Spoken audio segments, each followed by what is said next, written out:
Un feliz sábado, la paz del Señor Jesús sea con cada uno de vosotros.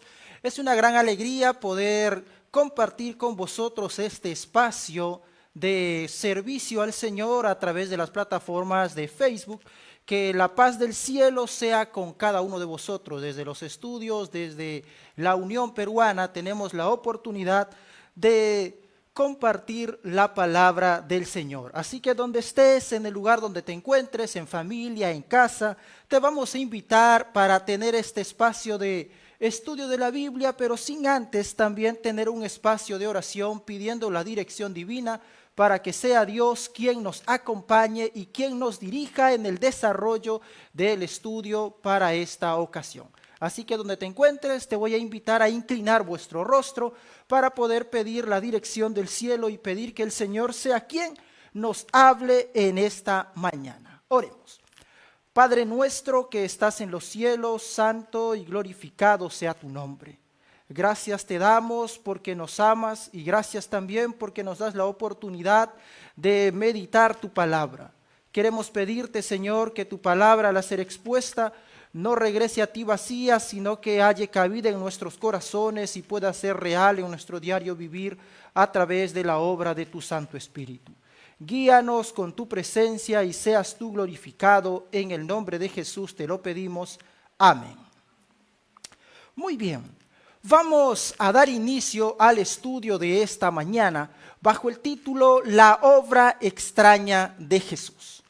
Cuando nosotros vamos a la Biblia, encontramos que la Biblia es un libro rico en todos los sentidos de la palabra. La Biblia no solo nos muestra consejos prácticos para toda nuestra manera de vivir, sino también la Biblia nos va a mostrar muchos eventos y sucesos proféticos, y no solo eventos y sucesos proféticos, sino también la Biblia registra la vida, la obra y la experiencia de Jesús.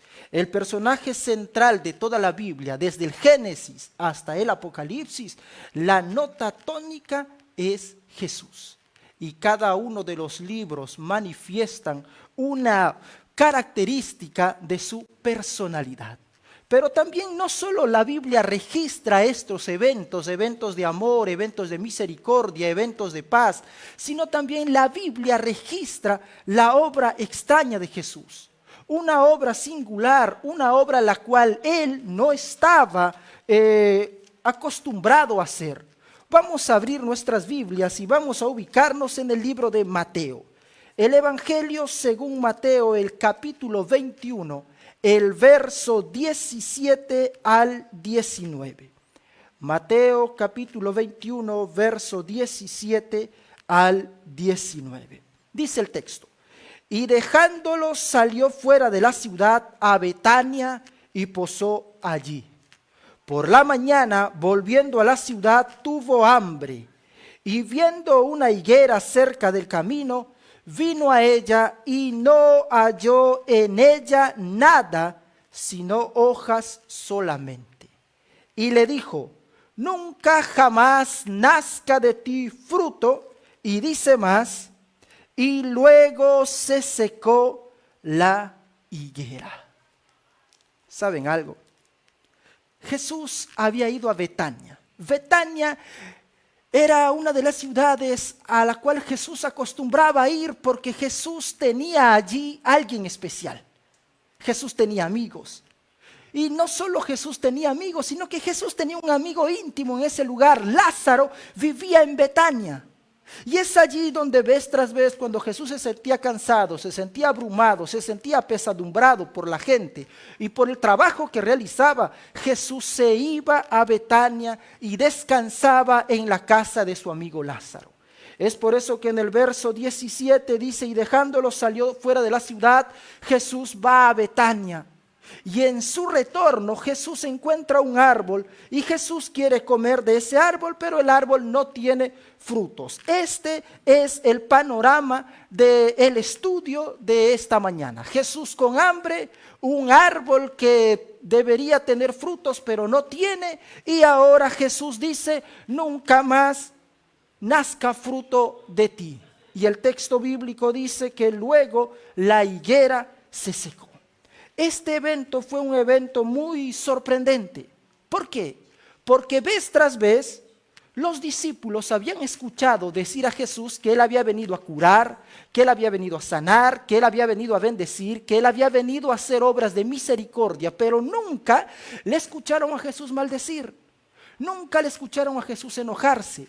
Nunca escucharon a Jesús reaccionar de la manera como Él lo hizo ahora. Y pienso que múltiples preguntas invadían la mente de los discípulos. ¿Por qué ha hecho esto? ¿Por qué maldijo a este árbol? ¿Acaso Él no dijo reiteradas ocasiones que Él vino a curar, a salvar, a hacer el bien y no hacer el mal, y a bendecir y no a maldecir? ¿Cuál fue la razón del accionar de Jesús? Porque los discípulos no habían visto esta faceta de Jesús. Habían visto al Jesús misericordioso, al Jesús tierno, al Jesús amoroso, al Jesús paciente, al Jesús que hacía todo bien, todo bueno, todo bendición. Pero ahora, al escuchar que Jesús maldice a la higuera, los discípulos quedaron anonadados. Frente a eso, ¿por qué Jesús actúa de esta manera? ¿Qué quiso dar a entender Jesús con esto? ¿Y qué mensaje Dios tiene para nosotros en esta ocasión a través de esta experiencia? Es lo que vamos a descubrir en esta mañana. Para entender un poco mejor el asunto, vamos a viajar en el tiempo, vamos a viajar a través de las páginas de la Biblia, exactamente 6 meses antes de que Jesús inicie su ministerio público. Vamos al libro de Mateo, capítulo 3, verso 8 al 10. Exactamente 6 meses antes de que Jesús inicie su ministerio público, Dios levanta a otro personaje. Dios levanta a Juan el Bautista, un hombre lleno del poder del Espíritu Santo. Un hombre que tenía la función de preparar el camino para la venida del Mesías. Preparar el camino para que Jesús inicie su obra pública, para que Jesús inicie su ministerio público. Y es aquí, este hombre, levantado por Dios, lleno del Espíritu Santo, va a dar un mensaje.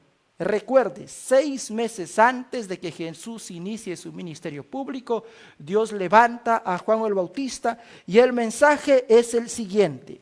Capítulo 3, desde el verso 1 en adelante, usted va a encontrar que el relato dice que Juan estaba predicando en el desierto, pero luego del desierto Juan empieza a predicar en el río Jordán y venía la gente a bautizarse en el río Jordán, y es allí donde Juan va a decir lo siguiente. Cuando se empezaban a acercar, el verso 7, al ver que muchos fariseos y saduceos venían a su bautismo, les decía: generación de víboras, ¿quién os enseñó a huir de la ira venidera?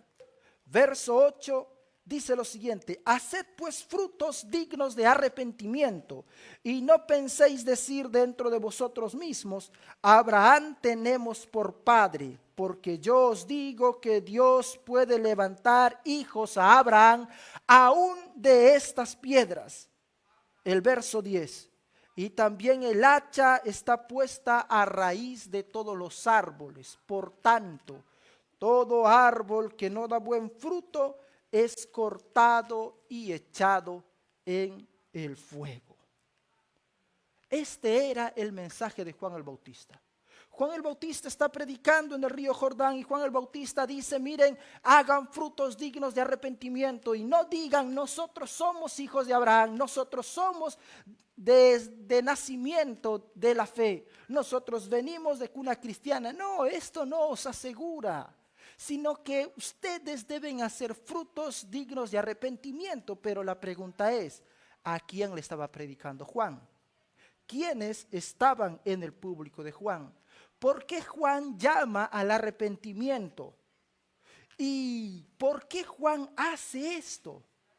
Dentro del público de Juan estaban los líderes religiosos, los líderes del pueblo de Dios en ese entonces. Estaban los fariseos, estaban los saduceos.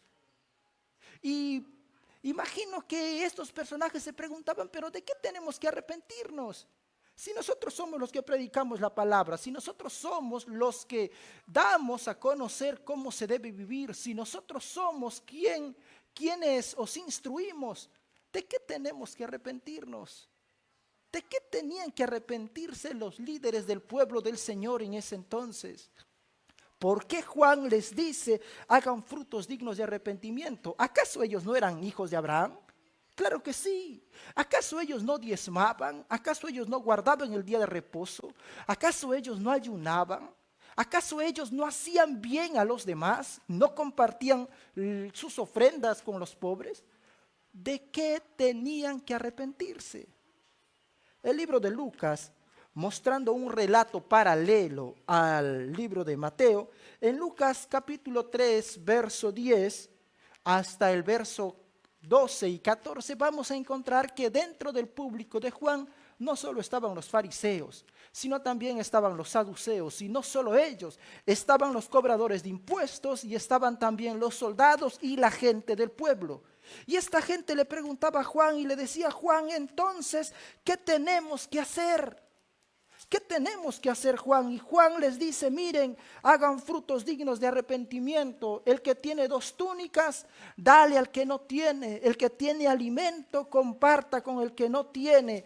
Y a los soldados les dijo, estén conformes con lo que se les paga. Y a los cobradores de impuestos, Juan les dice, miren, no cobren más de lo que es debido.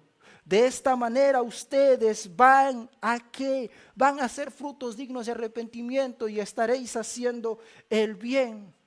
Es interesante esto, que todas las exhortaciones dadas por Juan tenían que ver con las relaciones humanas. Tenían que ver con mi relacionamiento con el otro. Tenía que ver con mi relacionamiento con el prójimo. Cómo yo actúo, cómo reacciono, cómo trato, cómo me relaciono. De qué manera reacciono frente a X o Y situación producida o provocada por mi prójimo. Cómo reacciono yo frente a su necesidad.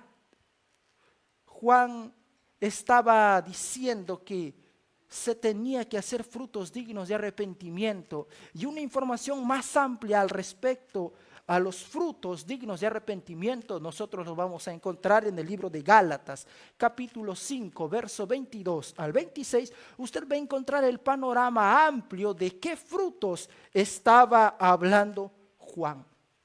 Pero esto es interesante. Juan dice que el hacha está puesta a la raíz del árbol. Y todo árbol que no da buen fruto va a ser cortado y echado en el fuego. Juan estaba comparando al pueblo de Dios con un árbol que hacía grandes pretensiones de piedad. Estaba comparando a un árbol con el pueblo de Dios, a un árbol que debía dar fruto. Y Juan advirtió y dijo lo siguiente, miren, si no da fruto, tiene que ser cortado. Todo árbol que no da buen fruto tiene que ser cortado. Y esto es interesante. A ver, nosotros tal vez conocemos árboles, ¿sí? Y usted sabe que el valor de un árbol no se mide por su nombre, sino por los frutos que éste da. Si un árbol no da fruto, su nombre no puede salvarlo de la destrucción. Si un árbol no produce frutos, por más que tenga el nombre más bonito, más hermoso, el nombre mejor puesto, no lo va a salvar de la destrucción porque es infructífero. Y es allí donde el escrito inspirado dice lo siguiente: Juan declara a los judíos que su situación delante de Dios debía ser decidida por su carácter y por su vida.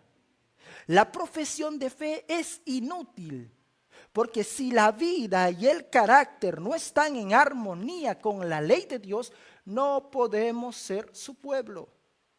Juan estaba diciendo, miren, a ver, la manera como ustedes pueden estar seguros si están en el pueblo de Dios o no, es si tu vida y tu carácter están en armonía con los requerimientos de Dios. Y es aquí donde el asunto se vuelve complicado todavía. Juan aquí está comparando al pueblo de Dios con un árbol. Pero vamos a correr un poco más en el tiempo. Vamos a ir al libro de Lucas, capítulo 13. Lucas capítulo 13. Hasta aquí ya Jesús inició su ministerio público. Jesús había pasado ya 2 años y medio predicando. 2 años y medio dando el mensaje de salvación. 2 años y medio mostrando a la gente el camino de vida eterna. Jesús aquí ya había iniciado su ministerio y había transcurrido 2 años y medio. Y Jesús lo que va a hacer ahora es que va a continuar el relato de Juan, va a continuar la experiencia de Juan el Bautista. Libro de Lucas capítulo 13, verso 1 al 9. Del verso 1 al 9 vamos a encontrar que Jesús estaba con sus discípulos y vinieron personas y le dijeron: Maestro, ¿te enteraste lo que le pasó a estos galileos? Cómo Pilato los mató y mezcló su sangre con los sacrificios. Y Jesús le dice: muchachos, un momento. ¿Vosotros creéis que estas cosas le pasó a ellos porque eran más pecadores que ustedes? No, antes si no se arrepienten van a perecer igualmente. Y vinieron otros y le dijeron: Maestro, ¿te enteraste lo que pasó a estas 18 personas que les cayó el estanque de Siloé encima, la torre de Siloé y los mató? Jesús les dijo: a ver, ¿ustedes piensan que esto les pasó a ellos porque eran más pecadores que vosotros? Os digo, no, si no se arrepienten van a perecer igualmente. Si no se arrepienten también ustedes van a padecer de una muerte semejante. Y es aquí, en este contexto, es donde ahora Jesús dice lo siguiente. Jesús va a relatar una parábola. Capítulo 13 del libro de Lucas, versos 6 al 9, Jesús relata la parábola de la higuera estéril. Y Jesús dice lo siguiente, dijo también una parábola. Tenía un hombre una higuera plantada en su viña. El hombre representa a Dios el Padre. La higuera representa a Israel, el pueblo de Dios en ese entonces, y la viña representa al mundo. Y vino a buscar fruto en ella, y no lo halló. Y dijo al viñador, aquí el papel del viñador la desempeña Jesús. Y Dios el Padre le dice a Jesús: he aquí vengo a buscar fruto en ella, fruto en esta higuera, y no la hallo. Pero hay un detalle importante. El texto dice: he aquí, hace 3 años que vengo a buscar fruto en ella y no la hallo. ¿Cómo es que hace 3 años viene a buscar fruto en ella? 6 meses de ministerio de Juan el Bautista y 2 años y medio de ministerio de Jesús completan estos 3 años que Dios venía a Israel a buscar frutos y no lo hallaba.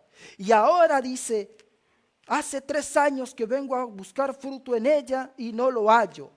Córtala. ¿Por qué inutiliza también la tierra? Verso 8, el viñador responde y dice: y respondiendo le dijo: Señor, déjala todavía este año hasta que yo cabe alrededor de ella y la abone. Y si diere fruto, bien, y si no, la cortarás después. Lo interesante de esta parábola es que esta parábola no muestra el final, esta parábola termina en suspenso.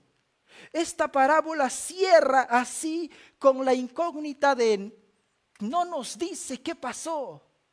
Si el árbol fue cortado, si la higuera fue cortada o si dio fruto al fin.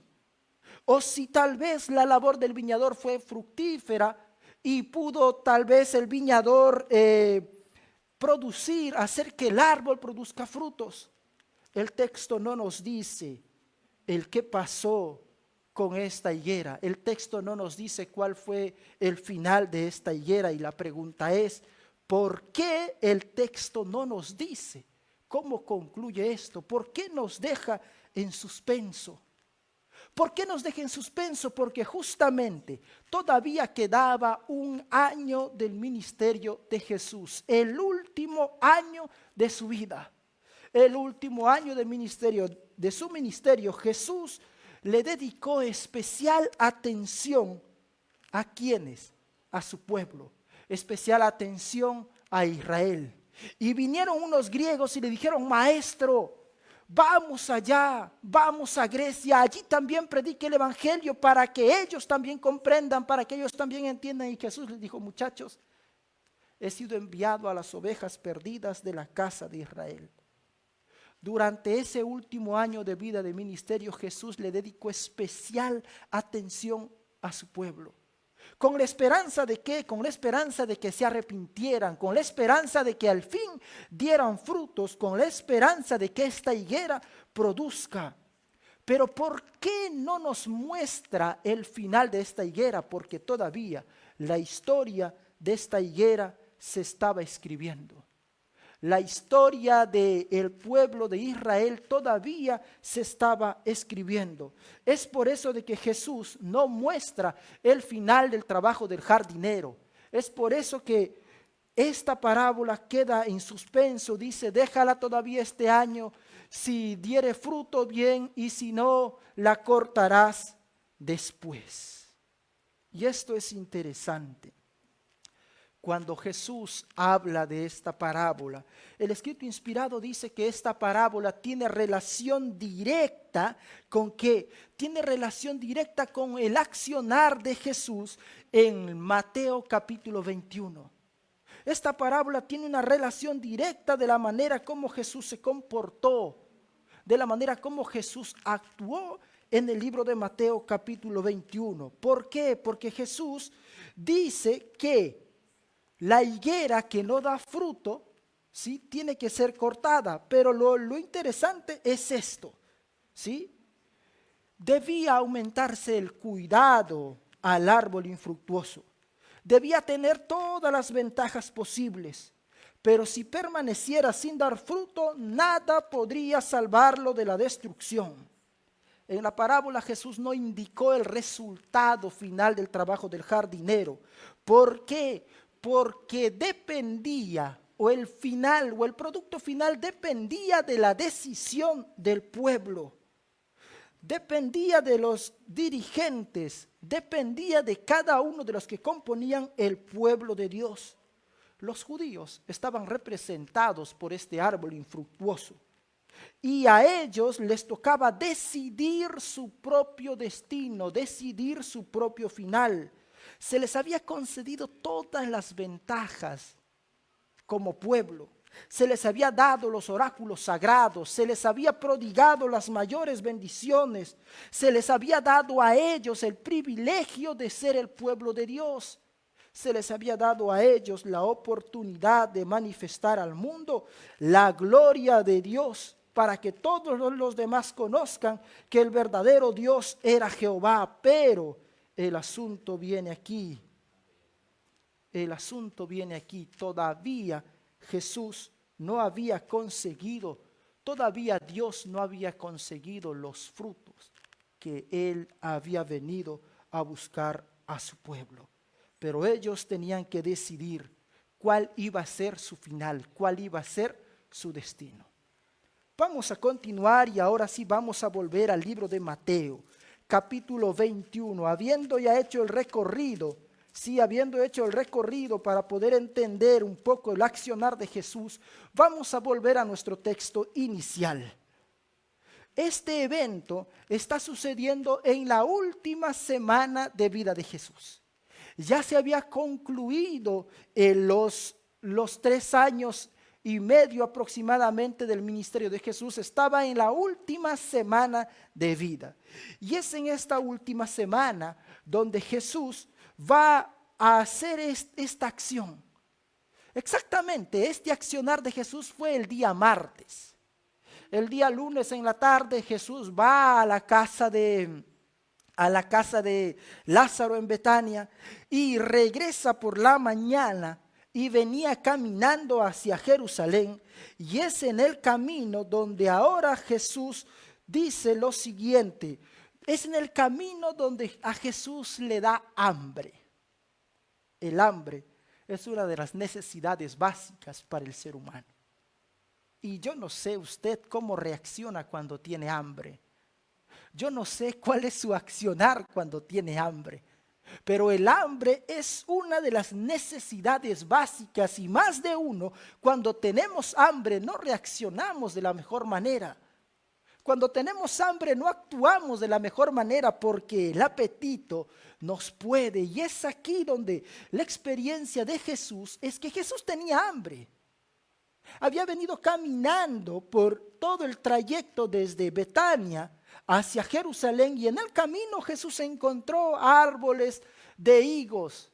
Y es allí donde Jesús se acerca, donde Jesús va, donde Jesús se aproxima al árbol para buscar algo de comer, para saciar su hambre. Y es por eso que el verso 18 dice, por la mañana, volviendo a la ciudad, tuvo hambre. Y viendo allí una higuera en el camino, vino a ella y no halló nada en ella, sino hojas solamente. Y le dijo, nunca jamás nadie coma fruto de ti o nazca fruto de ti. Y luego la higuera se seca. Pero ¿saben algo? Un relato paralelo a esto, ¿sí?, lo vamos a encontrar en el libro de Marcos. Marcos capítulo 11 va a añadir algo que Mateo no añade. Una característica que Mateo obvia. Marcos capítulo 11, verso 12 al 14, se está relatando el mismo evento. Dice, al día siguiente salieron de Betania y tuvo hambre, y viendo de lejos una higuera que tenía hojas, fue a ver si tal vez hallaba en ellas algo.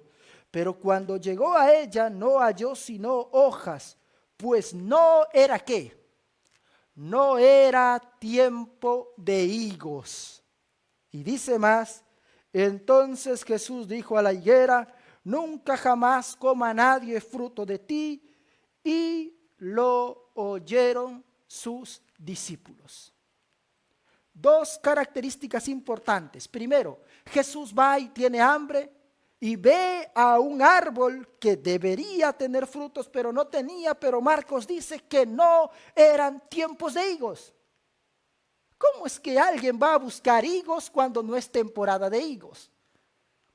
En el Perú tenemos las frutas casi todo el año. Sí, pero en la Argentina hay frutas que son de estación. Por ejemplo, las ciruelas solo producen en verano. Yo no puedo ir a buscar ciruelas en invierno porque no las voy a encontrar. Pero Jesús va a buscar higos en un tiempo donde no era tiempo de higos. Y Jesús maldice a la higuera y los discípulos lo oyen. Esto es importante. Mateo no dice que los discípulos escucharon, pero da a entender que sí, porque Jesús estaba con sus discípulos. Frente a eso, la pregunta de los discípulos es ¿por qué Jesús actúa de esta manera? ¿Por qué Jesús maldice a la higuera? ¿Por qué Jesús manifiesta este accionar con este árbol? Cuando Jesús maldice a la higuera, Jesús está haciendo algo, está haciendo una parábola actuada.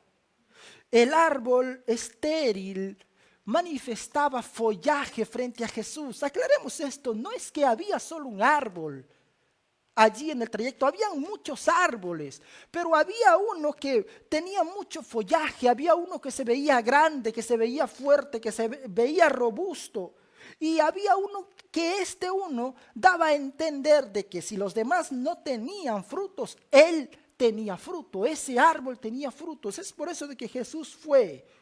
Al ver este árbol exuberante, al ver este árbol hermoso, lleno de follajes, Jesús se acerca para buscar higos en este árbol, porque daba a entender de que debía tener frutos por la forma como se manifestaba, por la forma como se veía, pero Jesús se acerca y no encuentra absolutamente nada. Y es así como Jesús se decepciona. ¿Por qué? Porque va a buscar frutos y no lo encuentra. Pero esto es interesante.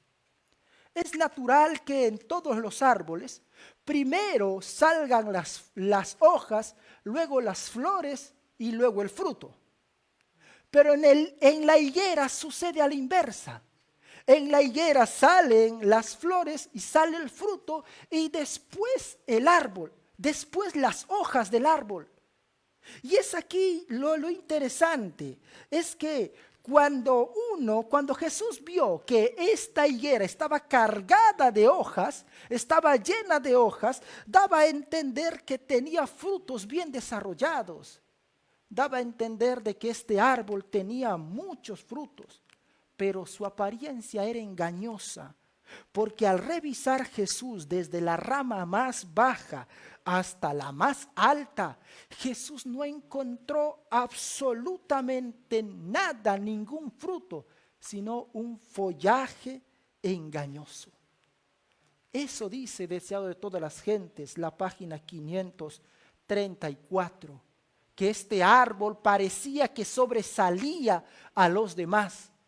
Parecía ser que si los demás no tenían frutos, pero este árbol tenía. ¿Sí? Un árbol que estaba por delante de los demás, cubierto de hojas, que daba a entender de que si los demás no tienen, este tiene fruto. Pero lo interesante viene aquí, cuando nosotros comparamos esta experiencia del pueblo de Dios en el pasado con la experiencia del pueblo de Dios en el presente. El asunto es preocupante. ¿Por qué? Porque cuando nosotros vemos la experiencia del pueblo de Israel, del pueblo judío, y la comparamos con la experiencia del pueblo de Dios del séptimo periodo de la iglesia, que es la iglesia de la Odisea, la situación es la misma. La situación es la misma porque el pueblo de Dios actualmente está repitiendo la misma historia del antiguo Israel. Si el antiguo Israel era representado por un árbol que tenía hojas, que se mostraba exuberante, que tenía apariencia, y el mensaje de la Odisea no es otra cosa que yo soy rico y me he enriquecido y no tengo necesidad de nada. Apocalipsis capítulo 3, verso 14 en adelante vamos a encontrar. Te invito en casa a hacer esta comparación para que podamos darnos cuenta y te puedas dar cuenta de que el mismo problema que tuvo el pueblo de Dios en los tiempos de Jesús y los apóstoles es el mismo problema que tiene la iglesia de Dios en este tiempo, la iglesia de la Odisea. Pero la pregunta que viene a continuación es: ¿por qué el pueblo de Dios se arruinó de esta manera? ¿Por qué Israel se arruinó a sí misma? ¿Por qué Israel llegó a este punto? ¿Por qué Israel, que había sido el pueblo predilecto de Dios, no manifestaba los frutos que Dios esperaba que diese? ¿Por qué? Porque Israel se atrajo para sí mismo la ruina al negarse a servir a otros. No dieron al mundo los tesoros de la verdad de Dios que Él les había confiado, sino que se quedaron para sí los privilegios, la luz del conocimiento de Dios, se lo quedaron para ellos y no compartieron. Y esto trajo como consecuencia la ruina del pueblo de Israel, la ruina del pueblo judío, del pueblo de Dios en ese entonces. El libro de Marcos, capítulo 11, verso 20 y 21, dice lo siguiente: este evento ya es el día miércoles, y pasando por la mañana, vieron que la higuera se había secado desde las raíces. Verso 21, entonces Pedro, acordándose, le dijo: Maestro, mira, la higuera que maldijiste se ha secado. Aquí Jesús pone el toque y dice lo siguiente: esta higuera se secó. ¿Por qué esta higuera se secó? Porque esta higuera no produjo frutos. En el año 34 se termina el tiempo de gracia para la nación judía como el pueblo de Dios. Y en el año 70 aproximadamente 36 años después, Jerusalén es invadida y es destruida por los romanos al mando de Tito. Ingresan a Jerusalén, sitian Jerusalén, ingresan a Jerusalén, matan absolutamente a más de 1 millón de personas, y no solo ellos, sino que derriban el templo, remueven las rocas para sacarse todo, para llevarse todo el oro, y el pueblo de Dios, la nación de Dios, el pueblo predilecto de Dios es rechazada, es destruida. ¿Por qué? Porque Jesús había culminado ya su obra ministerial. Ese año que se le había dado al árbol infructuoso, a la higuera infructuosa, se cumplió. El día miércoles Jesús habla con Pedro y Pedro le dice: maestro, el árbol se secó. Al día siguiente, el jueves en la noche, Jesús es apresado. El día viernes por la tarde, Jesús está muriendo en la cruz del Calvario. Pero la pregunta que viene a continuación, y podemos decir, está todo bien, todo bonito, esto le pasó al pueblo de Israel en ese entonces, pero ¿qué tiene que ver conmigo? ¿Qué tiene que ver contigo?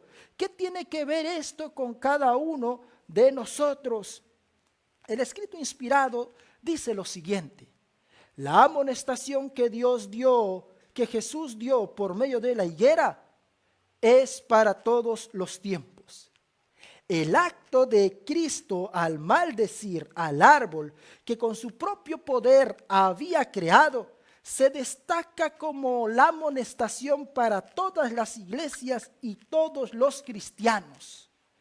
Nadie puede vivir la ley de Dios sin servir a otros, pero muchos son los que no viven la vida misericordiosa y abnegada de Cristo. Algunos de los que se creen excelentes cristianos no comprenden lo que es servir a Dios. Sus planes, sus estudios tienen por objeto agradarse a sí mismo. Obran solamente con referencia a sí mismo. El tiempo para ellos tiene valor en la medida de que lo utilicen para acumular para sí. Este es su objeto en todos los asuntos de la vida. La pregunta es, ¿qué me motiva a hacer lo que hago? ¿Qué me motiva a hacer las cosas que hago, a vivir de la manera que vivo? ¿Por qué hago lo que hago y por qué actúo de la manera que actúo? Si tan solo ayudo al otro para poder ganar honra, para poder ganar publicidad actualmente sería, si hago las cosas para que mi nombre sea manifestado, sea exaltado, para que se me dé la gloria y pueda tener tal vez renombre, o por qué hago lo que hago, cuál es la razón de mi accionar. Y esto es interesante. Dios puso a su pueblo para tener un servicio abnegado, para poder ser luz al mundo. Pero cuando el yo asume grandes proporciones en la vida, no nos va a permitir tener contacto directo con la humanidad. ¿Por qué? Porque los que viven así, viviendo para sí mismos, son como la higuera que tenía mucha apariencia pero no llevaba frutos. Es por eso de que cuando se observa una formalidad de culto, pero sin arrepentimiento, se profesa honrar la ley de Dios, pero falta obediencia. Cuando decimos y no hacemos, el asunto se complica. ¿Por qué? Porque estamos repitiendo la experiencia de la higuera a la cual Jesús maldijo. ¿Y saben algo interesante? Deseo de todas las gentes, la página 536, el párrafo 2 dice algo interesante. La sentencia pronunciada sobre la higuera, en la sentencia pronunciada sobre la higuera, Cristo demostró cuán abominable es ante sus ojos la vana pretensión. Declaró que el que peca abiertamente es menos culpable que el que profesa servir a Dios y no lleva frutos para su gloria. Yo no sé usted, pero este párrafo es abrumador. Este párrafo es preocupante. Jesús dice que el que peca abiertamente, el que no es cristiano, es menos culpable que usted y yo si no llevamos los frutos para la gloria del Señor. El que vive afuera, el que conoce y peca abiertamente y hace las cosas abiertamente, es menos culpable que usted y yo si no llevamos los frutos para la gloria de su nombre. Y es aquí donde llegamos a un punto en la cual tenemos que reflexionar qué frutos estamos dando nosotros. ¿Qué frutos estáis dando vosotros? ¿Qué frutos estamos dándole al Señor? El árbol infructífero recibe la lluvia, la luz del sol, el cuidado del jardinero, obtiene alimento de la tierra, pero sus ramas improductivas solamente oscurecen el terreno, solamente ocupan un lugar, de manera que las plantas fructíferas no puedan crecer bajo su sombra.